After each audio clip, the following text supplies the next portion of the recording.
Hello दोस्तों। Iran एक ऐसा कंट्री है जिसके नाम से ही ग्लोबल टेंशन याद आता है। ऑयल पॉलिटिक्स हो, मिडिल ईस्ट कॉन्फ्लिक्ट हो या वर्ल्ड पावर जो अपने आप को कहता है यूएस के साथ डायरेक्ट टकराव। लेकिन सवाल ये है, आज का ईरान इतना पावरफुल बना कैसे? ईरान एक ज़माने में सुपर पावर भी थी। ईरान का हिस्ट्री सिर्फ पुराना नहीं बल्कि पावरफुल है।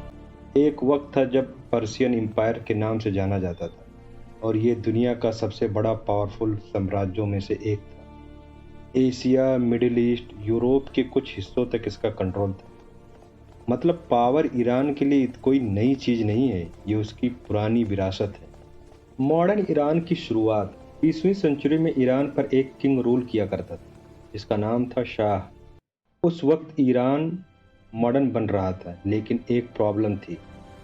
पावर एक ही सिस्टम में कनेक्टेड हो रहा था।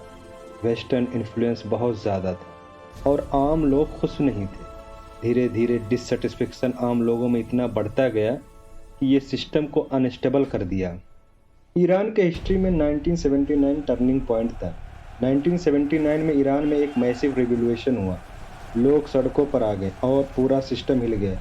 इस रिवॉल्यूशन में मोनार्की ख़त्म कर दी गई और एक इस्लामिक रिपब्लिक बना दिया गया। ये सिर्फ गवर्नमेंट चेंज नहीं था, ये एक कंप्लीट सिस्टम रीसेट था।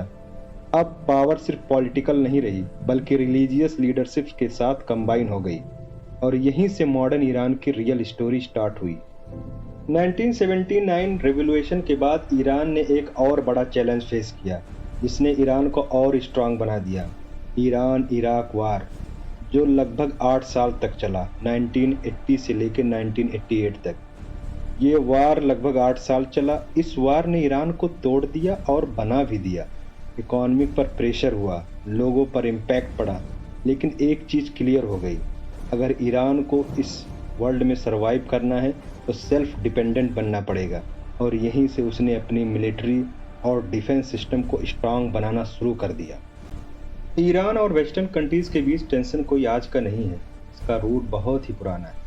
1953 में ईरान की पॉलिटिक्स में फॉरेन इंटरफेरेंस हुआ जिससे ट्रस्ट ब्रेक हो गया। उसके बाद सेंसन लगी, इकोनॉमिक प्रेशर बढ़ा और ईरान ने अपनी इंडिपेंडेंस पॉलिसी चूज़ की। मतलब ईरान ने यह डिसाइड कर लिया कि वो अपना रास्ता खुद ही बनाएगा, किसी पे डिपेंड नहीं रहेगा। आज ईरान पावरफुल क्यों माना जाता है? क्योंकि उसके पास है strong military system, middle east में रीजनल इन्फ्लुएंस और सबसे इम्पॉर्टेंट बात, उसकी स्ट्रेटजिक लोकेशन, जैसे स्ट्रेट ऑफ हॉर्मुज, जहाँ से दुनिया भर में लगभग ऑयल सप्लाई होता है, लगभग 20% ऑयल। ईरान सिर्फ एक कंट्री नहीं है, एक स्ट्रेटजी है।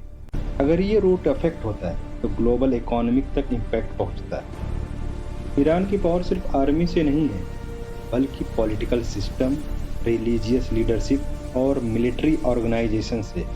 ये सब मिलकर एक स्ट्रॉन्ग स्ट्रक्चर बनाते हैं।